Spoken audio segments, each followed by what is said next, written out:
Assalamualaikum warahmatullahi wabarakatuh. Waalaikumsalam warahmatullahi wabarakatuh. Jumpa lagi bersama saya Agus Prianto. Kali ini kita akan bincang-bincang masih di seputar isu yang sangat seksi dan sangat update ya, tentang gugatan pilkada, yaitu pilkada Kota Tangerang Selatan. Rama bin Sinta atau Rama Sinta resmi menggugat pasangan petahana nomor 1 Benyamin Daphni Pilar Saga Iksan atau Ben Pilar. Kalau kemarin kita sudah mendengarkan penjelasan atau kita bincang-bincang dengan juru bicara Rama Sinta, sekarang giliran kita akan bincang-bincang atau mendengarkan langsung dari pihak petahana, yaitu ketua tim pemenangan Ben Pilar. Samping saya ada Bang Badrus Salam. Assalamualaikum Bang Badru. Waalaikumsalam warahmatullahi wabarakatuh. Selamat sore Bang. Sore, sehat? Alhamdulillah. Terima kasih Bang Badrus sudah bersedia berkenan menyempatkan waktunya di sela-sela kesibukan datang ke studio Kompas TV. Pemirsa, Bang Badrus Salam ini adalah ketua tim pemenangan Ben Pilar dalam Pilkada Tangsel 2024. Beliau juga saat ini menjabat sebagai anggota DPRD Kota Tangerang Selatan, Provinsi Banten. Ya, kalau kemarin dari pihak Rama Sinta sudah mengungkapkan keterangannya atau penjelasannya mengenai gugatan terhadap Ben Pilar. Nah, ini kita ingin mendengarkan secara umum nih dari pihaknya Bang Badrus, atau dalam ini adalah mewakili Bang Ben Pilar gitu kan. Nah, Bang Badrus, ini kan tim Rama Sinta sudah resmi mengajukan gugatan ke MK ya dengan saya sebutkan ya, ini nomor registernya ya, dengan melalui akta pengajuan permohonan elektronik dengan nomor 225/PAN.MK/E AP3/12/2024. Yaitu mereka menggugatkan pada hari Selasa tanggal 10 Desember 2024. Nah, tentang gugatan ini saya ingin mendengar pendapat dari Bang Badrus seperti apa, Bang? Siap. Ya, terima kasih sebelumnya. Pertama, dalam satu kontestasi tentu ada yang menang, ada yang kalah. Iya. Nah, ketika ada yang menang dan ada yang kalah, kebetulan kami pihak yang menang. Iya. Dan ada pihak yang kalah yang merasa mungkin ada sesuatu persoalan dalam kemenangan kami. Negara dalam hal ini undang-undang memberi ruang kepada para pihak yang mungkin bahasanya tidak puas terhadap hasil pemilu, itu mengambil langkah-langkah hukum dengan mengajukan perselisihan hasil pemilu ke Mahkamah Konstitusi.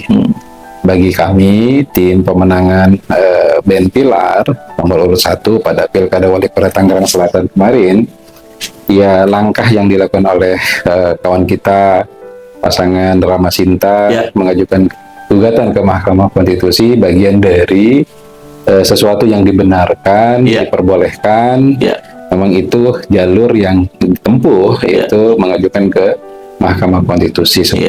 Artinya kami menghormati, kami menghormati langkah-langkah hukum yang dilakukan oleh tim paslon nomor 2 dalam hal ini atas nama Rohama Ben dan Ibu Sinta dalam mengajukan gugatan perselisihan hasil pemilu ke Mahkamah Konstitusi. Jadi kami hormati langkah-langkah itu. Karena itu memang langkah yang dibenarkan, diperbolehkan, dan itu fasilitas yang diberikan oleh negara dalam undang-undang ketika para pihak yang ingin mempersoalkan kemenangan atau hasil yang diperoleh oleh pemenang.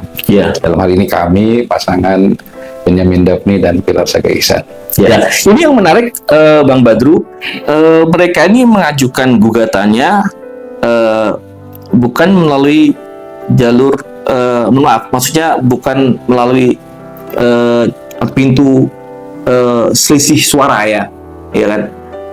Kan kalau tidak salah dalam undang-undang itu di penduduk yang katakanlah lebih dari 1 juta itu untuk bisa mengajukan gugatan ke MK minimal harus selisih suaranya sekitar 1% atau 1,5% kalau salah, itu kan ada ketentuan di situ, kisaran itulah gitu kan.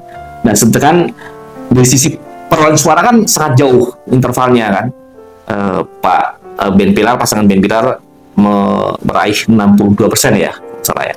Dengan Ramasinta 37 atau 8% lah. Itu sangat jauh intervalnya kan.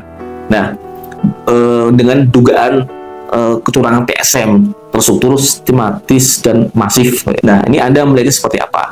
Ya, itu sebenarnya biasa saja. Ya, Jadi tentu para pihak ketika menggugat ke Mahkamah Konstitusi akan mencari celah-celah atau fakta-fakta yang diketahui di lapangan, entah apapun alasannya, apapun dasar-dasarnya. Ya, kami menghormati itu. Tentu Mahkamah akan nanti menilai dalam keputusannya atau dalam sidangnya apa yang dimohonkan atau yang dituduhkan tadi apa benar atau tidak. Lagi-lagi itu hak gitu. Tentu kami nanti punya sebagai pihak terkait. Jadi di Mahkamah Konstitusi itu ada pemohon, ada termohon, nah, ada pihak terkait. Jadi pemohonnya Ramasinta, yang termohonnya itu adalah KPU, kami pihak terkait. Jadi kan yang dipersoalkan oleh kawan-kawan adalah keputusan KPU mengenai kemenangan atau suara terbanyak yang menjadi syarat seseorang atau pihak paslon itu ditetapkan sebagai pemenang itu oleh KPU. Jadi keputusan KPU itu digugat oleh pihak yang katakan yang memohon, dalam hal ini Ramasinta. Nah, kami nanti pihak terkait. Nah, pihak terkait kami nanti juga akan diberikan ruang sebenarnya ketika Mahkamah kemudian memerintahkan kami sebagai pihak terkait itu menjelaskan tuduhan atau sesuatu yang dipersoalkan kepada kami. Ya, kami sampai detik ini belum tahu apa materi gugatannya seperti apa. Jadi kami menunggu saja. Tapi artinya pihak Bilar juga sudah mengantisipasi, termasuk mempersiapkan tim penasihat hukumnya dan lain juga ya, Bang ya. Ya, kami tentu ada tim hukum kami. Nanti juga secara tata cara beracara kami juga akan menentukan tim kuasa hukum kami. Kami sampai detik ini belum mendapatkan materinya seperti apa. Jadi kami walaupun seperti itu, kami tetap tadi menyiapkan tim hukum kita, lawyer kita dalam rangka membantah tuduhan-tuduhan atau persoalan-persoalan yang diajukan oleh pemohon. Baik. Bang Badrus ini menarik nih, dari kalimat Anda barusan mau akan membantah tudingan-tudingan. Nah, itu kan premisnya di situ kan, karena kan yang digugat adalah pasti kan tudingan. Nah, kemarin dari timnya Ramasinta sudah mengungkapkan juga infonya ya, mereka sudah punya bukti-bukti, foto, tulisan, dan lainnya. Ya. Nah, ini yang ingin saya konfirmasi ke Anda, Bang, juga Ratas TV mendapatkan informasi, ya kan? Dan infonya nanti silakan nanti Bang Badrus juga dibantah atau diklarifikasi. Ini juga ada satu bahan yang mereka gunakan untuk membuka adalah adanya video, rekaman video yang di situ, dalam video itu ada pasangan Bilar, yaitu dalam ini Pilar, ya, Tarsahisan tuh dalam sebuah momen mengumpulkan para kepala dinas gitu kan, dan situ mengarahkan dalam video tersebut Pak Pilar mengarahkan para ASN atau para dinas untuk memilih Ben Pilar dan Airin Adi Sumardi untuk Pilgub Banten. Nah, apakah benar tersebut, Bang Badrus, yang sepengetahuan yang Anda tahu? Ya, itu lagi-lagi jujur saja kan kami belum tahu rekaman yang seperti apa, cara tekstual apa yang dikatakan itu lagi-lagi kan tuduhan tuduhan. Bahwa kemudian nanti ada bukti dan sebagainya, ya silahkan saja. Itu menjadi kewenangan pihak pemohon ya. Ya, kami memahami gitu. Nah, sejauh mana misalnya kebenaran video itu, tentu kan apakah ini sebelumnya misalnya apa sudah dilaporkan di Bawaslu atau seperti apa, ya kita juga belum tahu. Tapi ya lagi-lagi tadi tudingan-tudingan itu ya cukup bisa dipahami, bagian dari upaya, ya kan. Nah, tentu nanti Mahkamah akan menilai, misalnya kalau memang itu ternyata ada, akan menilai apakah itu mempengaruhi misalnya hasil, kemudian bagaimana mengkorelasikan antara misalnya fakta atau data itu dengan hasil. Itu kan harus ada logikanya, harus nyambung. Memang betul kalau tadi dikatakan bahwa yang dimaksud bukan selisih hasil, ya sesungguhnya pokok persoalan yang menjadi kewenangan mahkamah itu adalah hasilnya dulu. Kan hasil didapatkan dari mana, kan begitu. Kemudian tadi dipersoalkan karena ada sesuatu kejadian satu dan lain hal, misalnya itu yang menyebabkan mungkin korelasinya ke sana. Lagi-lagi karena memang kami juga belum tahu, kemudian kalimat per kalimatnya seperti apa, ya nanti biarkan mahkamah yang menilai. Gitu. Nah, tentu kalau memang ternyata ada keputusan, ya itu yang kemudian nanti kami akan tindak lanjuti atau seperti apa sikap kami dalam membantah. Karena kami jujur aja, pokok persoalan atau persoalan-persoalan yang dipersoalkan itu oleh pemohon kami belum tahu ya.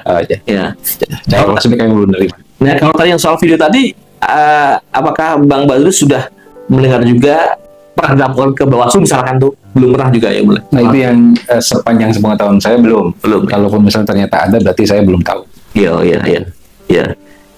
Ya, pemirsa, ini kita akan menunjukkan lagi, ini sangat menarik gitu kan. Nah, sepanjang pengetahuan saya juga, ini sangat jarang, Bang, kalau gugatan di MK itu yang materi pokoknya adalah, tudingannya adalah TSM, terstruktur sistematis masif, itu sepengetahuan saya itu sangat jarang dikabulkan gitu kan, iya kan, kecuali yang selisihnya ini tadi ya 1%. Contoh kayak seperti Pilkada Banten 2017 kalau salah ya, 2012 yang jawabannya Wahidin Ranakara waktu itu. Itu kan selisihnya sangat tipis itu kan, 1%.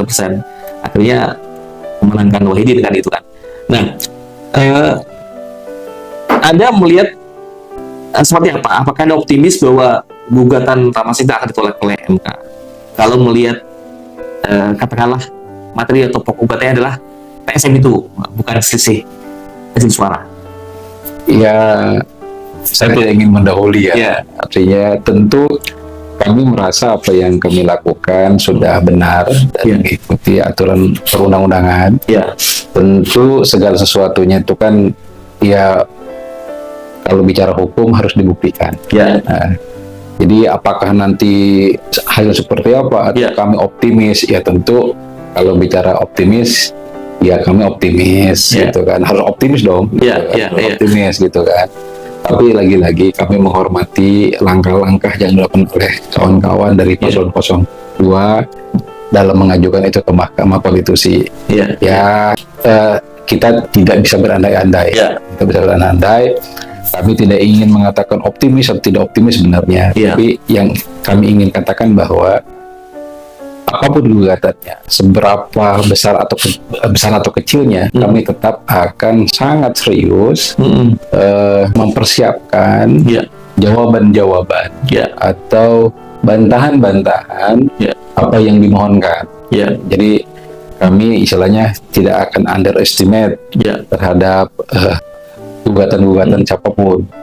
Kami akan sangat serius mempersiapkan langkah-langkah yang semestinya dan seharusnya agar kemenangan kami itu sempurna, tidak ada persoalan hukum yang berarti. Itu. Nah, ini kan juga menarik, Bang. Karena pasangan incumbent itu kan memang sangat rentan untuk disukan atau ditudingkan untuk menggerakkan atau mobilisasi ASN itu kan. Ini hampir semua wilayah lah itu hampir seperti itulah itu kan. Sebenarnya seperti apa sih memang Anda melihatnya, kan isu itu juga santer di masa-masa pilkada. Wah, ini ASN nih akan dukung incumbent nih, Pilar nih gitu kan. Pilar menggunakan perangkatnya untuk perangkatnya lebih dari ASN itu kan untuk menampilkan, maupun pasangan di Kemensi yaitu Airin Ade gitu kan. Nah, apakah itu memang spons isu atau memang seperti apa Bang, gitu kan? Karena ini sekaligus dijawab nih, karena kan ya kalau isu kan ya berarti kan juga harus dibantah kalau memang nggak terjadi gitu kan. Nah, Anda melihatnya sejauh mana Bang melihat isu ini gitu loh? Ya memang incumbent itu dimanapun, bukan di Tangerang Selatan, pasti akan dipersepsikan menggunakan kekuasaan, kan bahas begitu. Dan itu sah-sah saja orang menuding. Tapi sejauh mana fakta atau di lapangan bisa dipersoalkan kemudian misalnya dilaporkan ke Bawaslu, kan itu juga bisa dilihat. Yang pasti perhelatan pilkada dia punya rule of game-nya. Segala persoalan tadi yang dituding itu sebenarnya apabila terjadi kan bisa juga dilaporkan ke Bawaslu. Nah, sepanjang sepengetahuan kami memang ada beberapa yang dilaporkan.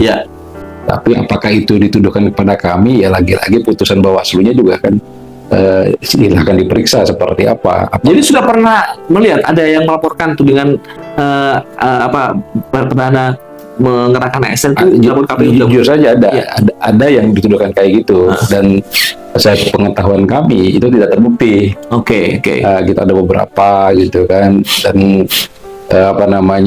itu dituduhkan ke kami. Tidak terbukti dari mana tuh yang mengatakan, dari Bawaslu-nya atau dari pihak Anda Bang? Dari Bawaslu-nya, misalnya, artinya posisinya tadi ya, makanya mekanisme tudingan-tudingan itu memang apabila terjadi kan bisa dilaporkan.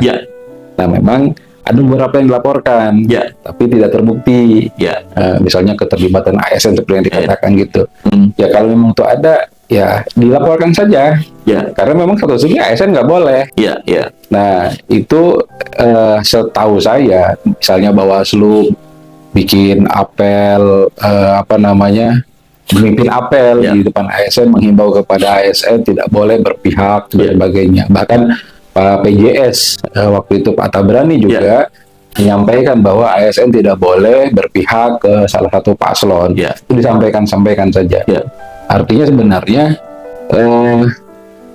itu lebih kepada kalaupun ada itu ke ASN-nya, bukan ke kami.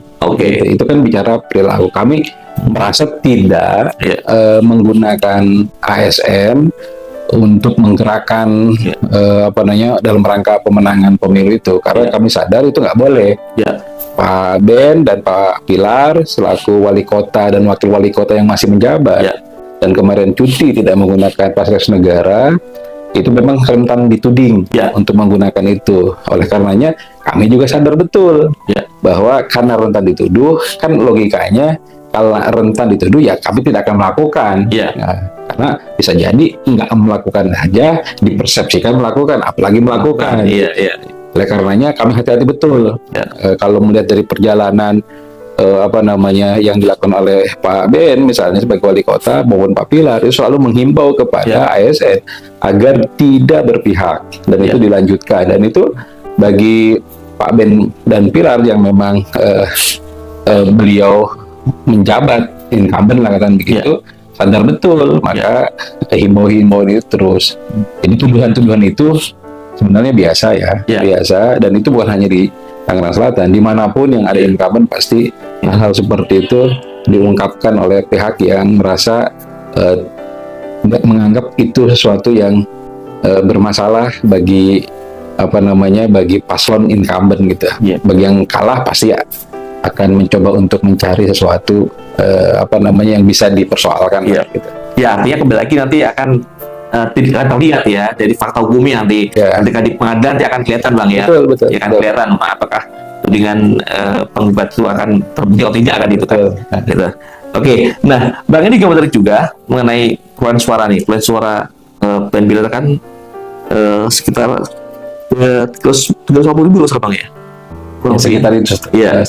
Jadi dari data yang ada kan ini kita mencatat perolehannya sekitar itu kan, dibandingin dengan Rama Sinta yang sekitar 210.000 kalau salah itu kan.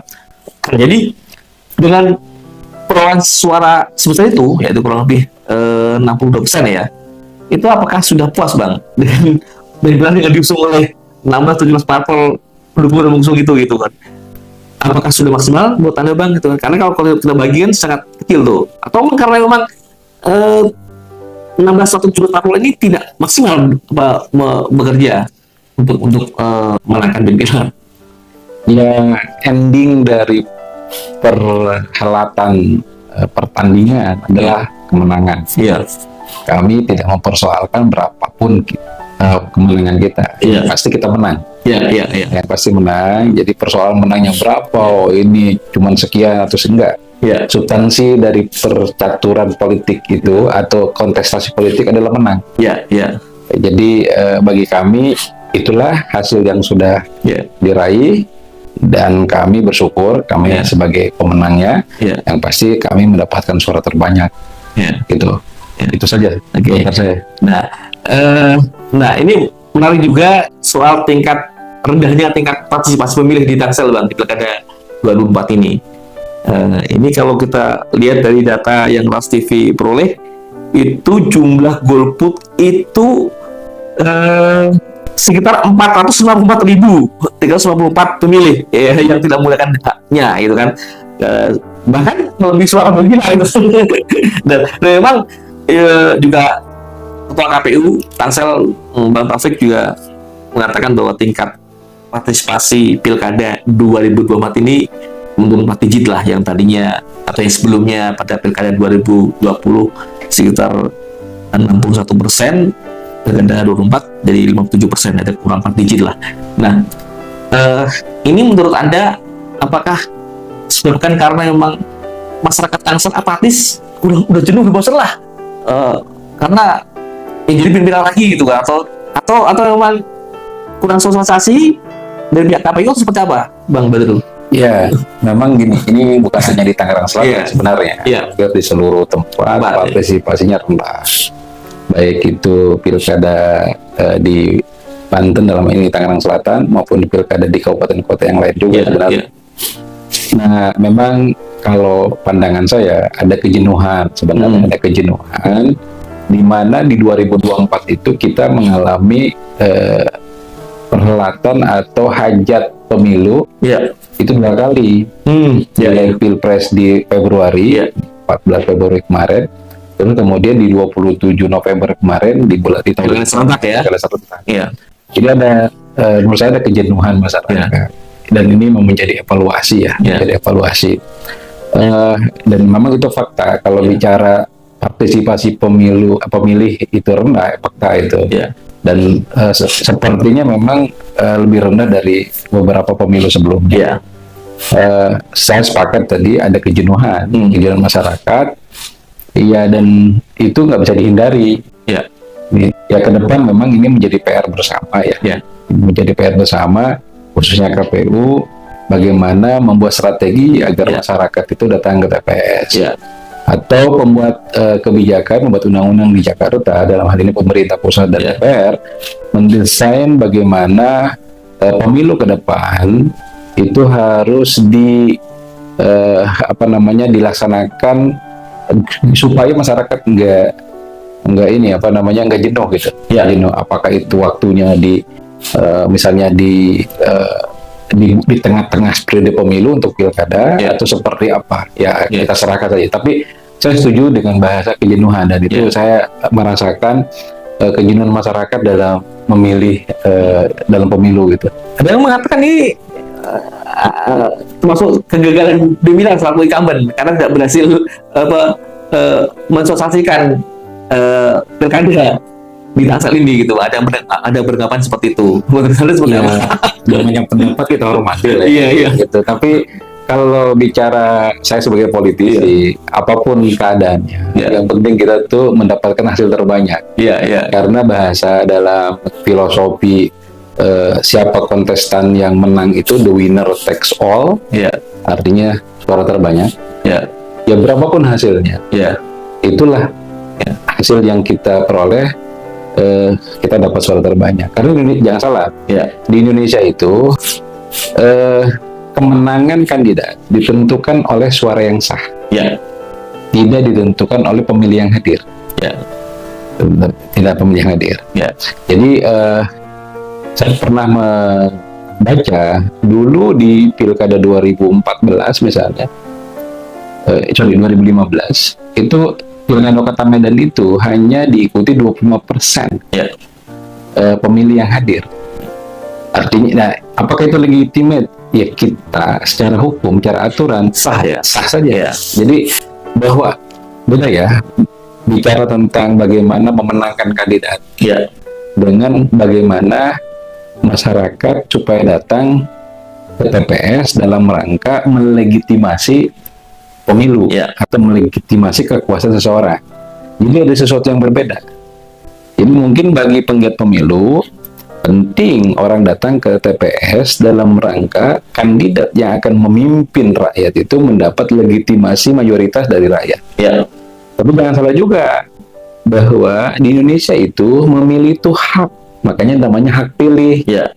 Beda dengan di Australia. Di Australia itu kewajiban orang yang nggak datang ke TPS dia didenda sekian dolar. Kalau di kita nggak ada. Ya. Namanya itu hak. Hak itu boleh digunakan, boleh tidak. Ketika misalnya kandidatnya kurang baik menurut salah satu pemilih, atau saya nggak kenal, saya nggak cocok, dia boleh memposisikan dirinya, saya nggak akan hadir, saya tidak akan memilih golput. Ya. Karena memang hak. Jadi kalau bicara tentang partisipasi, kita mempersoalkan ini dan itu, kembali lagi kepada bahwa memilih di Indonesia adalah hak bukan kewajiban. Ya. Gitu. Ya. Ya. Nah, ini kita sedikit kembali ke soal gugatan tadi. Seandainya nanti endingnya MK menerima gugatan Rama Sinta, kemudian terjadi PSU pemungutan suara ulang, itu udah siap juga ya Bang ya, atau hubungan yang lain misalkan itu kan terjadi yang terbukti, benar kan siap juga ya? Ya, tentu sebagai warga negara yang baik, sebagai institusi yang baik, gitu, kita semua taat pada aturan. Ya. Nah, ketika lembaga hukum mengatakan atau memutuskan A, B, C, misalnya itu, apapun itu, ya kita hormati. Ya. Kita hormati. Jadi kalau bicara siap nggak siap, ya putusannya seperti apapun nanti, ya itulah fakta hukum dan harus dijalankan. Jadi saya tidak ingin mengandai-andaikan apakah nanti akan begini, akan begitu, tidak. Ya. Apapun keadaannya kita hormati, itu saja. Oke. Nah, Bang, ini menarik juga bahwa incumbent ini kan satu periode ya, kurang lah karena termotong waktu ya. Nah, 3,5 tahun lah, lebih lah, hampir 4 tahun lah. Nah, sementara kita tahu banyak atau masih ada PR utama yang belum diselesaikan oleh incumbent nih kan.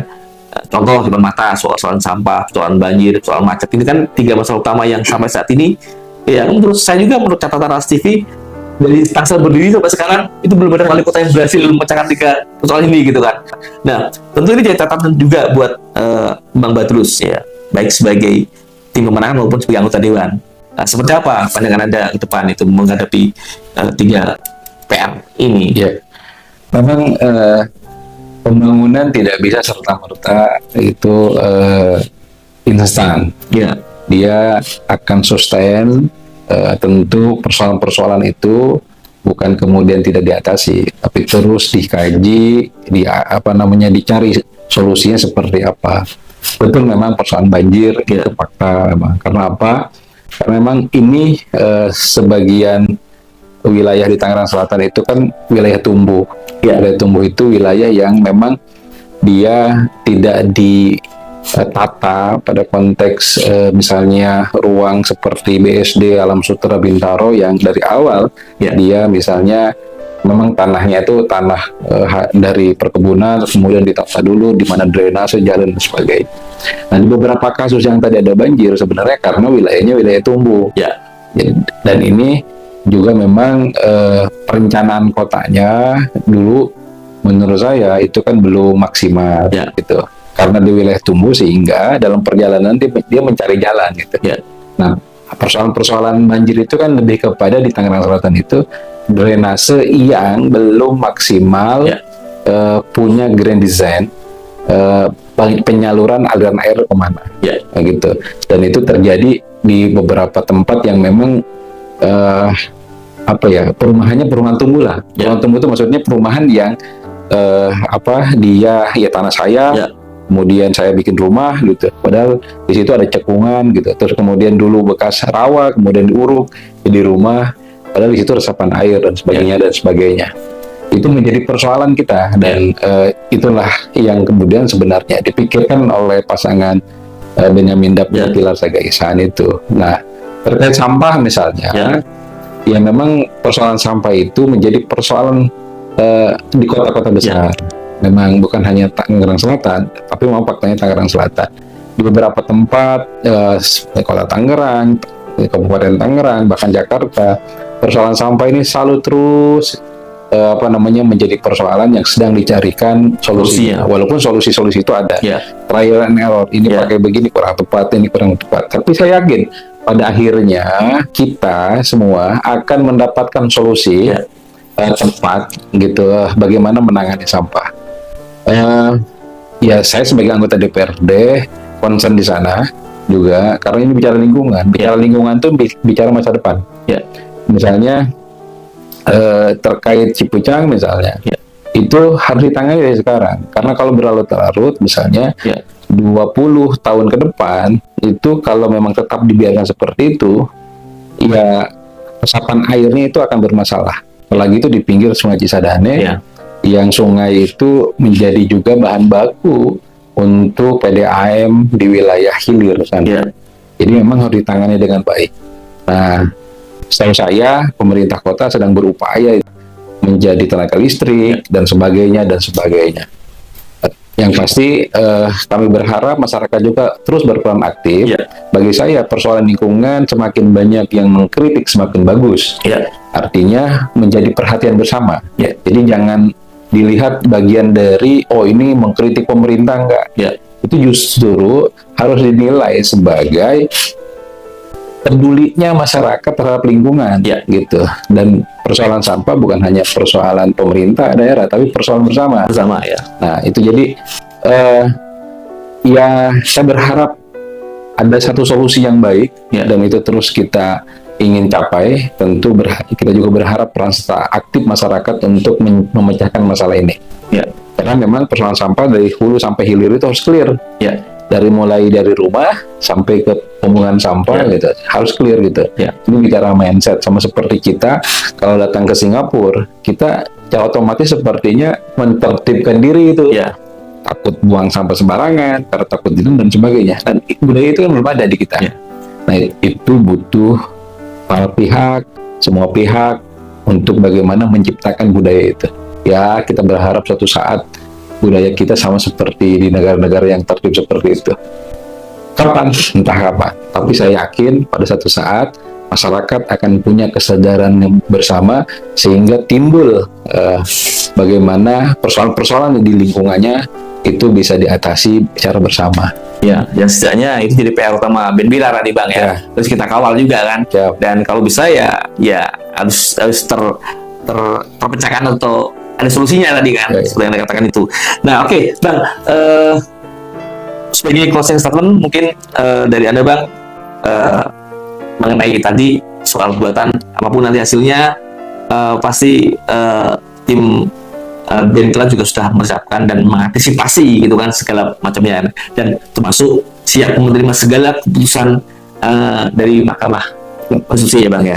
Nah, oke, barangkali Bang Badrus ingin menyampaikan ke pemirsa, khususnya masyarakat Tangsel yang telah kemarin berpartisipasi dalam Pilkada Tangsel, kemudian juga harapannya ke depan, mobil khusus mengenai gugatan yang ada di depan mata gitu. Silakan Bang Badrus.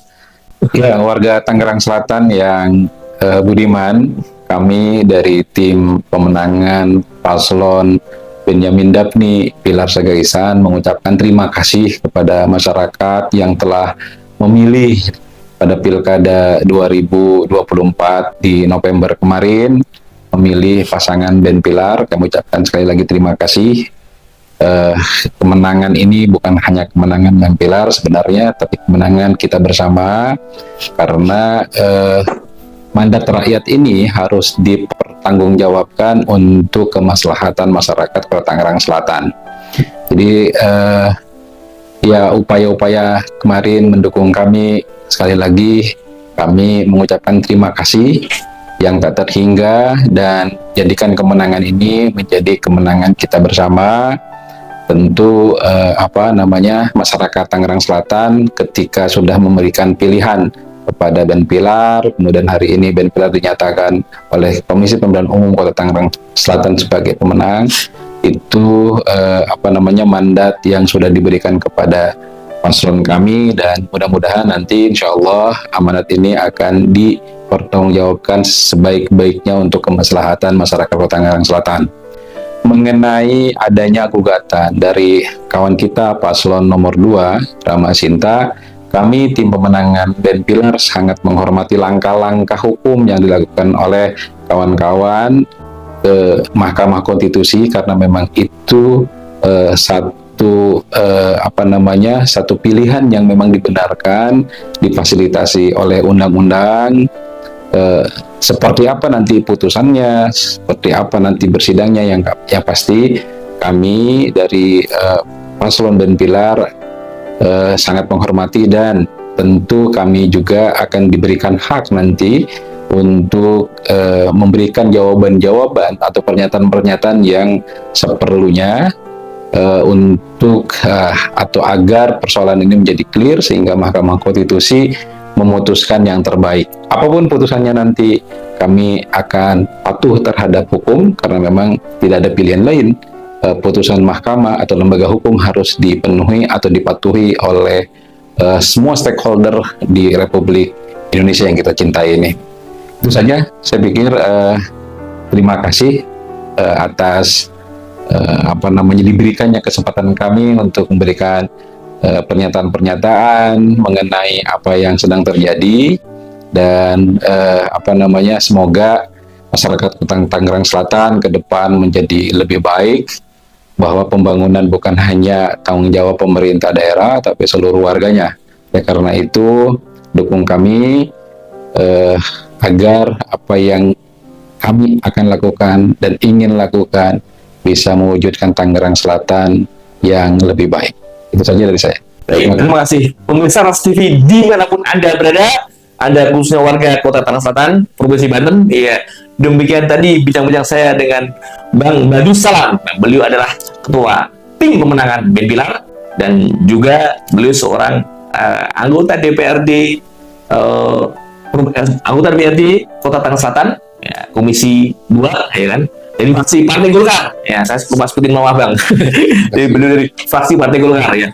Dan kita akan bincang lagi dalam sesi berikutnya, yang pasti Atas TV akan terus menyiarkan update perkembangan mengenai pilkada Kota Tangerang Selatan, dan ini mengenai gugatan di Mahkamah Konstitusi. Apapun hasilnya, kita sebagai masyarakat akan juga menghormati putusan MK.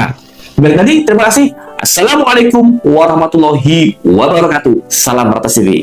Assalamualaikum warahmatullahi wabarakatuh. Terima kasih Bang Badrus. Ya.